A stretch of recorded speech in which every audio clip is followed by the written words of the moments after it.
Alam mo ba kung saan nagmula ang silk? Ito ay nagmula sa ancient China.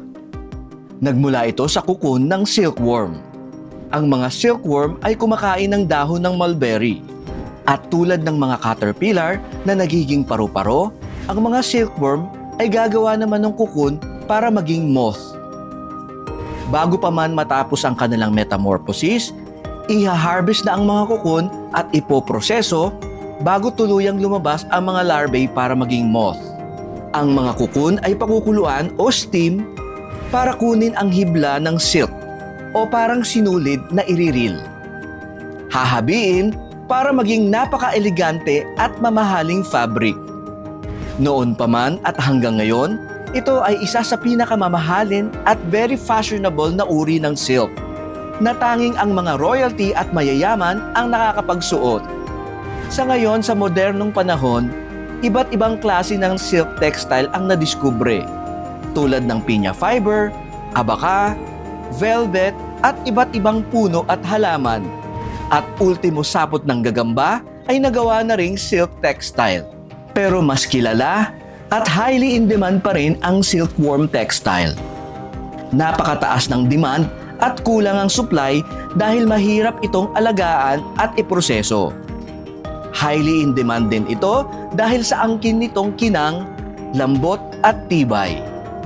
At noong 2022, umabot sa $17.9 billion ang value nito sa global silk market at projected to reach ng $37.2 billion by 2032. Patuloy ang growing demand including sa apparel, home textiles, at iba't ibang industrial needs na gamit ito. So magkano ulit ang per kilo nito? 5,500. 5,500 per kilo. So tatlong ito. So worth 15,000 na.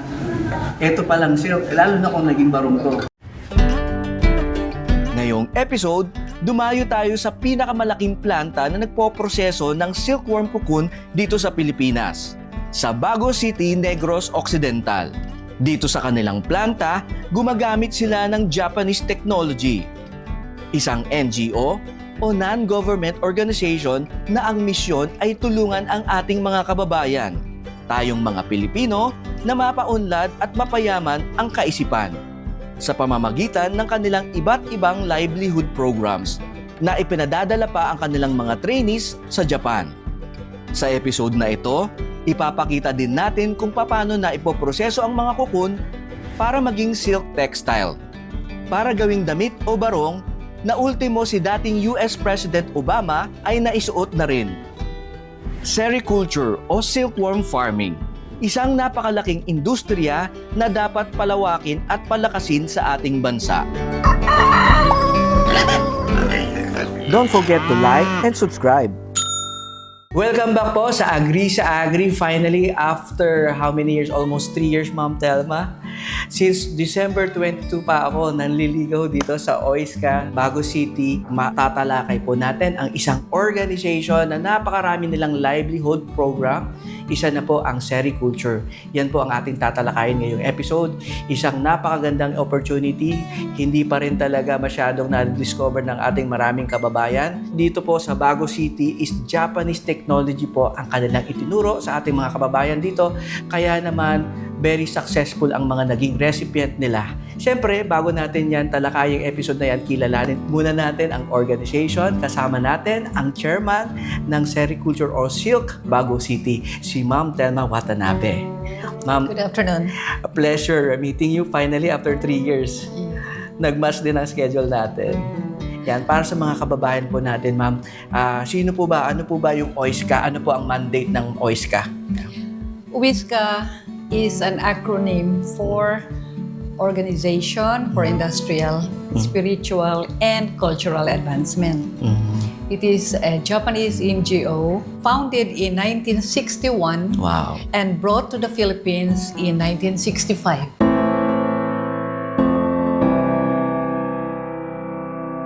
You've been here for how many years sa Bago City? For the past 44 years. 44 years. And it's very interesting because when we first came here, There was nothing here, only a small bodega, abandoned rice field, and we had really to start from scratch. We used to have so many projects all over the Philippines, from Benguet down to Mindanao, but for lack of Japanese personnel to man the projects, nagdwindle, no? Konti na lang mga projects namin dito sa Philippines, but Bago is one of those na nataguyod natin. Dito tayo sa first step. Anong stage na ito? Harvesting stage prior to reeling, so sinusort muna. So usually para sa kukon, dapat buo yung kukon. Tambuo. May ano pa, no? May mga silk pa talaga, nagsasabit-sabit pa sila. So ano po yung ka-quality or standard na masasabi mo buo yung cocoon? So usually, pag maganda yung kukon, meron siyang sound. May sound. So may sound na maririnig ka. Kakalog. So ibig sabihin, buhay yung kukon. Kaya lang sa ngayon, ito dried kukon na. Dapat puting-puti yung kukon.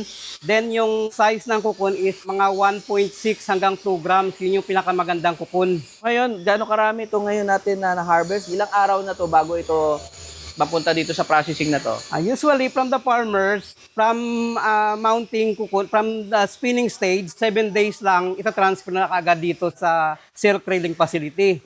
Pagkatapos, i-classify siya para malaman kung magkano babayad sa farmer, class A, class B, or class C. Then yung cocoons, ita-dry na sa dryer. Ang purpose ng drying is para mamatay yung pupa sa loob. Kapatayin natin yung pupa Kasi sa kung loob. hindi, magpo-produce siya ng fluid, mabubutas yung kukon, so hindi na siya magagamit. Kasi dapat sa processing, buo yung kukon. So ito naman, kinakat nila para sa ibang process naman, usually para sa mga floss. Ilalaga siya, tapos ginawa siyang hindi buo yung thread niya, Okay. putol-putol. So, yun yung binubuhag-hag na gano'n, parang kaya flow. ginaganon nila. Okay. So sa ano naman, sa silk reeling naman, yung paggawa para sa mga barong cloth, Yun yung high class, yun high yung quality. buo dapat yung kukon na yung machine ang naghihila ng thread. So, dalawa yung process pala. Yes. Yung floss, Yung saka cloth at reeling. saka yung reeling. Ayan. We are not like the Chinese people who started the sericulture. They were determined, really. More than 4,000-year industry siguro in China. Well, centuries ago. Oh, yeah. And you know, the Chinese, they don't go into something that is not profitable, you know. Sustainable. There's a big difference between us Filipinos and other nationalities because we are used to just taking it easy and then walang ano for hard work. Maybe the foresight determination. also. The foresight of trying a new industry. Until now, and China has been doing it for many centuries.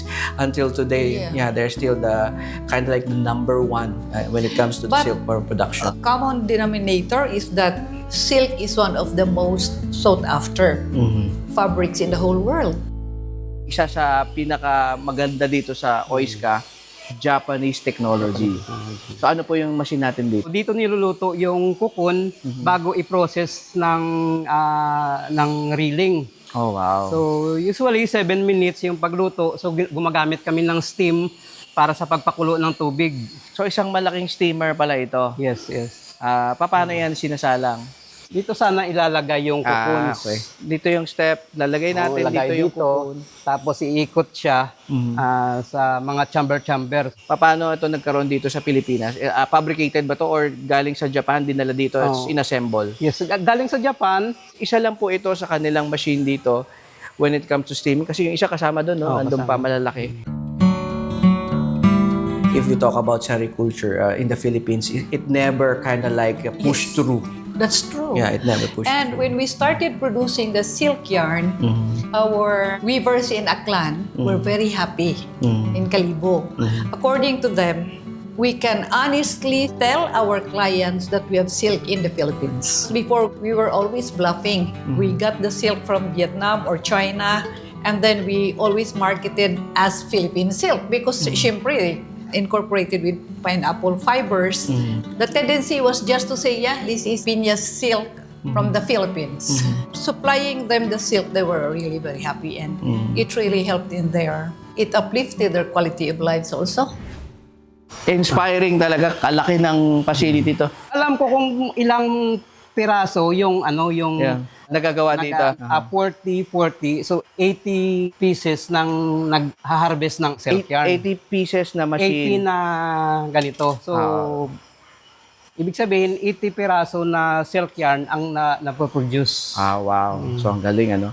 So, pagtapos po natin ng steaming, dito na mapupunta yung mga kukunan na steam. Yes. So, ito na yung machine na Hihila. naghihila ng thread na makukuha sa kukun yung silk yarn niya. Ayan. So, napakalaki ng facility din, ano? Ito po ay Japanese technology rin. Dinala dito, inassemble. Yes po. Ayan. No? Mga ilang years na po nag-ooperate itong machine na to? 1999 nila pinag-install ito yung Since machine. 1999 pa. Pero yung machine siguro from Japan, halos 40 years na rin. Pero hanggang ngayon, Functioning pa rin. Yan, yun ang kagandahan, no? So, bago ito makarating dito, matagal na rin siyang ginagamit sa Japan. So, ibig sabihin, ito pa yung isa sa mga industry standard na ginagamit nila ultimo sa silk production sa Japan. And it's very inspiring na meron tayo nakikita na ganito, na old design. Ibig sabihin, mas mahal po ito kasi yung mga materialis nito, solid yan na bakal. Long time ago, magaganda yung mga quality natin. Kaya naman hanggang ngayon, talagang functioning pa rin. When it comes to maintenance, naituro na rin ba sa inyo, naipasa na yung technology? Yes po. So may technician kami na pumunta talaga sa Japan. Then doon siya nag-aral ng silk reeling. Then yung sa maintenance na rin ng machine. Oh, wow. Galing. So, pinadala. Napakaswerte naman ng ating technician. Yes. Kayo po ba yon? Iba-ibang tao naman. Sa akin naman as tungkol naman sa sericulture. Yung Sa sericulture. Si Sir po, siya po ang talagang expert nila. Isa sa mga technician expert nila dito when it comes to yung pag-aalaga mismo ng worm. silkworm. 80 na yarn ang ating magagawa. Maha-harvest. Maha-harvest dito. And gano'ng kabilis at ito makapag-process? So usually isang araw makapag-produce ng mga 4 kilos na silk yarn. 4 na kilo. 4 kilos. Sa 4 na kilo ba, ilang barong na yung magagawa doon? Kasi yung isang kilo, alam ko mga 15 to 17 pieces na barong yung magagawa. Oh, wow. So, marami-rami rin pala per day ang napaprocess natin dito. Talagang kailangan lang talaga palawakin pa yung ating mga plantation ng mulberry at yung mga kababayan natin na nag-aalaga ng worm, ng silkworm. So, after dito sa reeling machine, tapos sa steaming, after naman ng reeling dito, Re-reeling. re-reeling naman. So, ibig sabihin na pupunta tayo sa kabilang side. Tara. I started my life with Uwiska 1 month after we were married. I have to support him because in the first place, it's by co-Filipinos being helped. There are times when I want to quit, I want to have another life, but because I can see Mr. Watanabe's sincerity in helping my co-Filipinos, my kababayans, I feel embarrassed to look for another, a better life. Yes. Yeah. So we have to be here until such time, confident to relinquish our responsibilities and our work to people who can really run the center the way we want it. Yeah, pass on the baton in a way. Yes, For exactly. them to just still continue the legacy. Because there are still a lot of people that need to be helped. Here we advocate healthy living and love for hard work. I cannot even say we instill the values, but we try to reconstruct their values. Yeah. Because everybody who comes here already have their values formed, and we cannot deny that there is a lot to correct in our culture. Yeah. The number one is colonial mentality. We are always kind of like limited.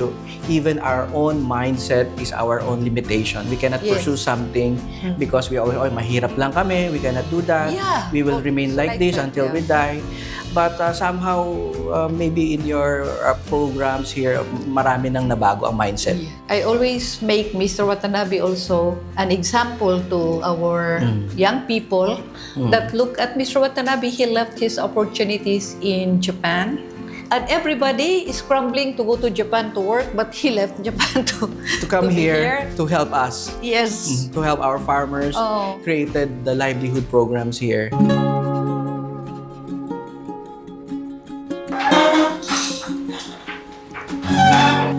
All your angel sponsors all over the world are still, here supporting the Yes. mission of the organization. Yeah. I'm very happy because I can still gather kind-hearted people continue supporting what we are doing here. Those who appreciate what we are doing here, they're here always when I call them. That's one of the great things about your organization po. You're not only creating the livelihood program, but also the working culture, the mindset of the Yes. Japanese culture here. That's why we send trainees to Japan. They can observe. I always tell them, if you go to Japan, you will know why Japan is progressive and why we are always down there. We cannot shake off the name third world, but still underdeveloped country. Yes. And those we send to Japan, when they come back, they always say, we're very grateful that you sent us to Japan because we learned about that we should not waste time. We have to be punctual. We have to be honest. Very important. We have to really practice respect for others. So many things that they can learn in Japan. I'm not saying the Japanese culture is really perfect. No, there is no such thing. And I cannot also say that everything in our culture is not good. It's always a combination of good and bad. But Yes. I always tell our trainees, when you go to Japan, do not copy or do not imitate the not The bad good things. values. Just pick up the good ones that you can share Yes. and you can use in helping nation building here when you come back. So we have a lot of scholars already now having good jobs and living exemplary lives here in the community. So that's our only compensation. Yeah. We feel happy when we see people improve their lives. Yeah. Changing people's life is the sense of fulfillment. That's already enough. That's a unique fulfillment that money cannot buy. We are struggling financially. I'm not ashamed to tell that we are really struggling because we have so many community development projects.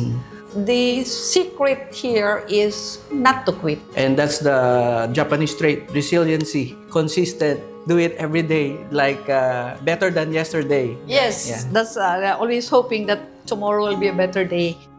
So, next stage natin, Yung machine na to is mula sa reeling, ita-transfer yung silk yarn dito sa re-reeling. So, ang purpose niya, sa reeling is may mga putol-putol pa yung thread. Dito, pagdating dito, dapat idugtong lahat yung mga naputol. So, for example, may 10 kilometers tayo na silk yarn. So, dapat ang 10 kilometers na yun walang putol. dire-diretso, mahaba. Mahaba-haba talaga, no? Gano'n naman karami napaprocess din ito? Yung 40 kilos doon, dito, kaya rin yung gawin the same day? Sa isang araw rin. For example, na-harvest doon sa reeling, kinaumagahan, ita-transfer na siya dito. The next So, day. pagkahapon, i-harvest na kukunin nila tapos pa-process into packing na or baling machine na ang gagamitin. I discovered nung early 2000 pala ang inyong production ng silkworm as much as 16 tons per year. During that time, we still had a good ecosystem, maybe one of the factors. And we had many extension workers to penetrate the hinterlands. And we had good vehicles that time also. Plus, we just put up the silk reeling machines. So everything was really going on smoothly. Unlike now, the machines have grown old. People are already diversified their interests.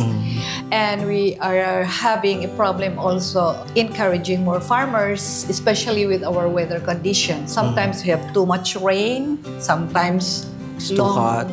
dry season. El Nino. Really, Global warming is really it's really affecting. very challenging. So dito, mula dyan sa re-reeling, so nilipat dito sa moisture. Pagkatapos, ni-transfer dito sa baling machine. So dito, kino-compress siya ng machine na to para ready na sa market. So, ito pwede nang ibenta, ibig Pwede sabihin. na siyang ibenta.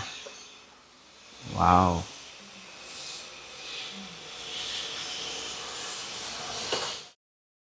Yung ganyan na lang siya. Pagkatapos isara, ano mangyayari po niya? Tapos, kukompress siya ng Iko-compress siya. kino-compress siya ng machine. And then, sige, Ito galing din Japan ito. galing Japan. So, lahat, mga bakal. Lahat ng ginagamit lahat ng dito na ginagamit equipments galing pong Japan. And syempre, ang ating mga kababayan ngayon, si ma'am, Japanese na rin siguro.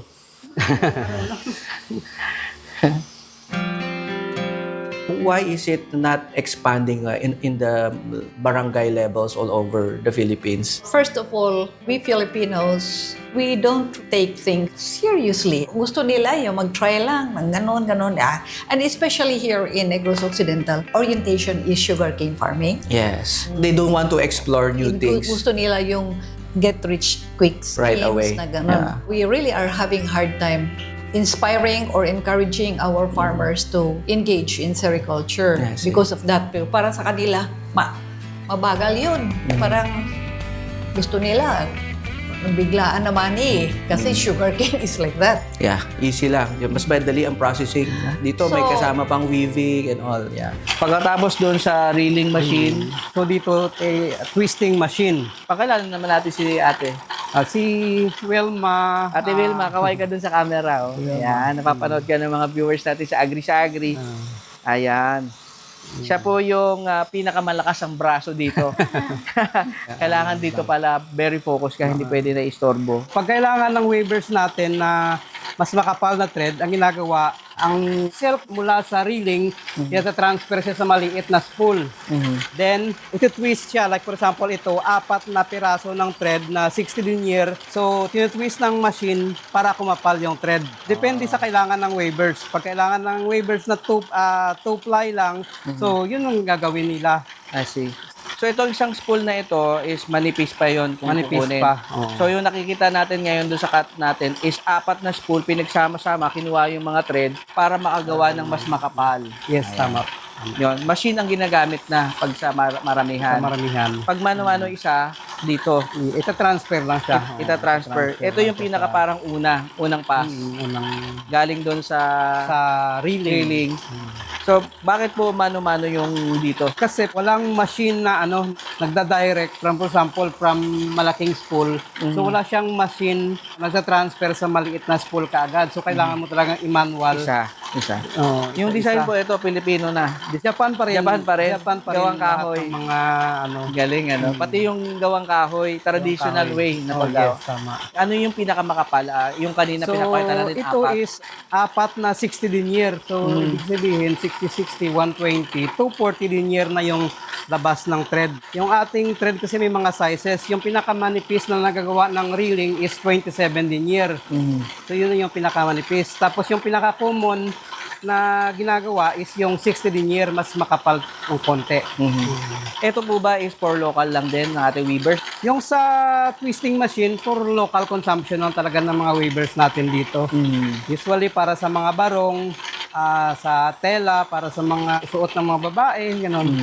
Yan, magaganda. Ang next step naman dito, Is weaving na po tayo. sa weaving na. Ito na tayo pwede na magtatahi ng mga sastre na natin. Mga process. Magiging fabric na Magiging ito. fabric na sila. Bago pala patahiin. So, i-ano naman natin to mga weavers natin. Ilalagay ko na ito dito. Okay, so Thank you po, Ate Thank you, Wilma. Wel. Salamat. So compared to our pinya, silkworm versus pinya, is there any kind of rivalry, or they both have a different market? It's like this. Before we had silk, they used to weave pure pineapple barongs. Started mixing it, incorporating silk in the pinya. They found out because pure pinya is too stiff and pure silk is too soft. But if you combine the two, You have an the effect amazing- is I Maganda. sent you a picture. Yeah, kanina. The heads of states wore our silk. President Obama, Yeah, I think, 10 years ago. Yeah. The silk used for his barong. from us, and they Wow. weave it in Kalibo. Wala pa masyado nakakaalam ng mga kababayan natin. I think wala. But according to the people in Kalibo, it was our famous designer, Patis de Soro, who really who tried first in weaving using the two Yeah, may fibers. combination. From farming to processing, reeling, steaming, reeling, and then ngayon, waving na po tayo. yan. So, ang daming proseso bago maging finished product, kaya naman talagang high value din. So, dito po antong stage natin is gagawin na siyang Gawing cloth. Dito naman, ang ginagawa dito, gumagawa ng shawl, cloth para sa barong, then mga table runner, placemats, at saka iba pang mga cloth. Pare-pareho naman, no, ang maganda dito kasi is ang ginagamit nyo sa pag-weaving is yung traditional way. So yung mga kaibigan natin sa Benguet, gumagamit naman sila ng cotton, ating natural cotton, taga-Ipugaw, may na-feature tayo dyan, no, sa kanilang kultura naman ng pag-weave is similar din sa ganitong proseso. Ang kaibahan lang, ang ginagamit dito is yung silkworm. I've met your weavers here. You actually gave them the creative freedom to do their own design by passion, no? Yung product ninyo, the fabric that they can buy, our viewers can buy from here, is very unique in that sense. Yes. It's not like machine work. For the Japanese consumers, usually they prefer hand-woven things.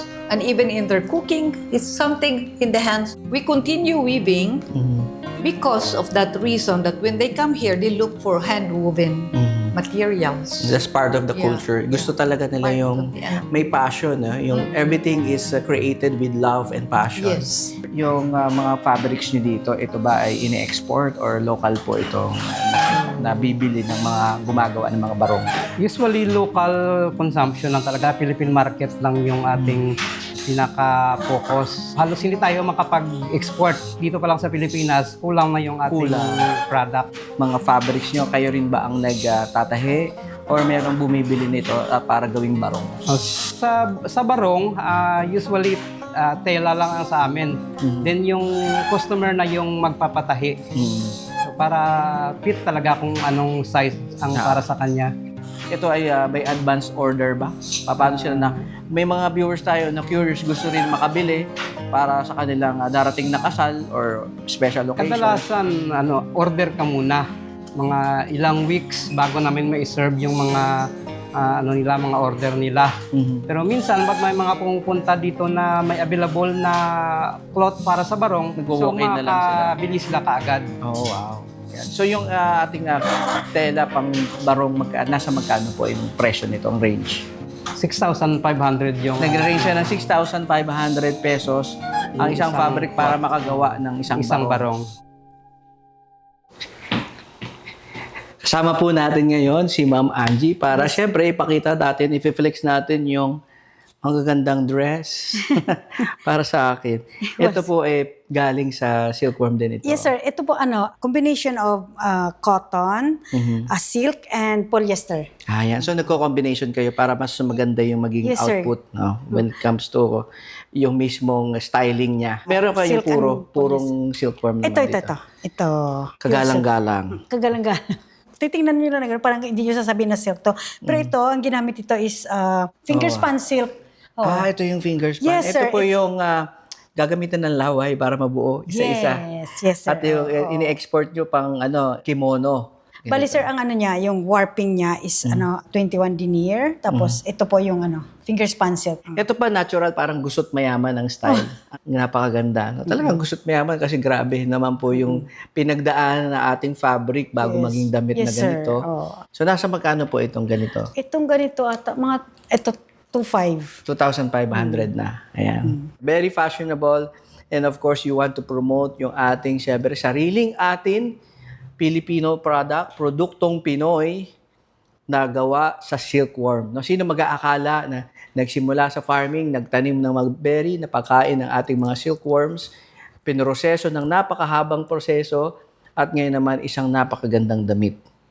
Ma'am, baka kasya sa ito, ma'am. Regalo ko na lang sa iyo. Tamang-tama ata sa iyo yan. Meron din po kami mga barong. Mga barong, yun. Pwede ba ako magsukat ng barong? Kaya lang, sir, tela pa lang. Tela. So, pakita natin yung Yes, sir. tela. Yan. Gusto nyo pakita ko, ha? Sure. Sandali. And most of your employees here until now, nandito sila. 28 years yung iba. Dito na si Ma'am Angie, she told me she was here, she worked here since she was 28 years old and now she's 62. Although she never looks like she changed, but she's been here for a long time. And that's because of the Japanese culture that you kind of like, parang isinama nyo na dito. Yeah. And we really need her also because there are very few people who have the heart to volunteer. This is more of voluntary work. Although we have are receiving stipends, but still struggle also to, to stick it out with Uiska. With the help of the Lord, nataguyod, no? Yeah. And our concern now is to have this center open in order to serve more people. Yan. So yun. Even if we have eventually to relinquish our responsibilities here, but we The mission still will The continue. mission is to have somebody who will continue what we have been doing here. And we thank you for that. As long as we do something good every day, we cannot really solve all the problems, but at least in our own small way, we are doing. We keep trying. Yeah, we keep trying. Yeah, like one person's life change, it is already good. For me, that's how I see it. One person changed in a way, we already kind of like change somebody. Because it's one person is considered one generation. Yes. So kung marami siyang maging apo, so with the same mentality that he learned, that we are able to share, impart something great doon sa person na yan, we kind of like already serve the community. And in the course of our work here, send trainees to Japan, not everybody is successful, but at least majority have opened their The mind minds to a on bigger perspective, what to wider. do. Because we only have one life to live, so we better make good. And Tama po. Yeah, I always share to my viewers, and also when I do give some lectures about digital marketing, lalo na sa mga young generation, I always tell them, never pursue something that the money is the motivation. Yeah. It's always the community building. If you have a passion or a heart to serve the community, money will come. Kind of like when you serve the community, you will be rewarded more than you expect. In fact, it may not be all in monetary compensation, but the Lord knows how to. And that's the best part po. Yeah. Mas maraming points sa taas. Maraming My salamat. mileage. So ito po yung nagre-range na ng magkano? 6,500 daw? 6,500, sir. Okay. Pero 4 meters na po, sir. 4 meters for 6,500. Saktong-sakto na ito sa Long small, medium, large Yes, sir. Yes, sir. size. Standard. Kung medyo malaking tao, mga 6-footer, kaya Kaya pang pa, sir. makagawa Kasi ng barong. meters yung gamit namin, hindi yards. Oh, wow. Okay. So, napakaganda. So, dito po ay by reservation daw or talagang kailangan yung sadyain dito. Wala po sila sa social media? Wala. So, dahil hindi na po nila kailangan daw mag-market ng bonggang-bongga dahil sila ang talagang dinadayo dito ng mga prominent people, politicians, celebrities, maybe. May celebrities Yes, sir. Mga celebrities nagpupunta. Sino pong nagpunta dito celebrity? Angel Aquino. Oh, wow. Sino pa? Dina Bonaby. Tina Bonaby. Sino pa ba yung mga komedyan na pumunta? Tapos si Mig Sumiri pumunta rin dito. Sino pa ba? Basta marami, pati sa... Si Tito J po ngayon. Go, yes, sir. Hindi pa naman sikat, pilang sikat lang. Soon po ako ay magpapagawa dito pag ako ay nag-oath-taking ng aking Yes. pagiging presidente ng aking sa federasyon. Yes, sir. Yan, napakaganda, no? Iba-iba po ang intricacies niya ng design niya. Ito lang sila. Silang gumagawa nito. Meron ako medyo nagandahan. Ayan, Ito, yes, sir. may gold pattern siya. Yan. So, ang ganda ng pattern nito, ma'am. Kasi meron siyang... Pagbarong, sir, ganyan. Ganito. Ganyan. Okay. So, baliktad. Yan, ganyan. Ayan. So, may gold. Ano po yung gold? Yung gold pattern niya is silk din o may combination na siya ng ibang... Ano po, yung gamit namin, yung pang ano ba yung pang borda, pang embroidery yung ginagamit namin dito. Ang ganda ng... elegante. Simple. Sabi nga nila, mas simple, mas elegante. Correct. Our dream is really to attract more people, not really to volunteer full-time or what about to serve their community, but maybe the best thing, they should share their blessings if they can spare some for the others with less opportunities in life. That is good enough, I think. Because we cannot expect them to really volunteer like we are doing here. It's very hard. All labor of love, sharing the knowledge. Because actually, we're practically volunteers here. Although I said we have stipends, but igo-igo lang. So maybe the great thing about it is yung being exposed with the new culture, a very passionate culture, even if they are just a sushi maker, but they want to be the best Yes, that makes exactly. it. Yeah. So maybe that's probably the great thing na we Filipinos should learn from. You know, just one specialization, and then the money will come because you're a specialist of something. There you go po, ma'am. We will wrap it up here. Again, thank you so much. Finally, it's an honor. I'm very happy na after 3 years po, nagkakilala din kami in person. And of course, a great inspiration for us, especially for me, personal experience to finally meet someone that who shares the mission at nauna pa sa akin. Because Agri sa Agri is just 3 years old. Yung advocacy natin is I'm still one, maliit pa lang. And hopefully, maybe maging organization na rin kami because I can see yung mission ninyo.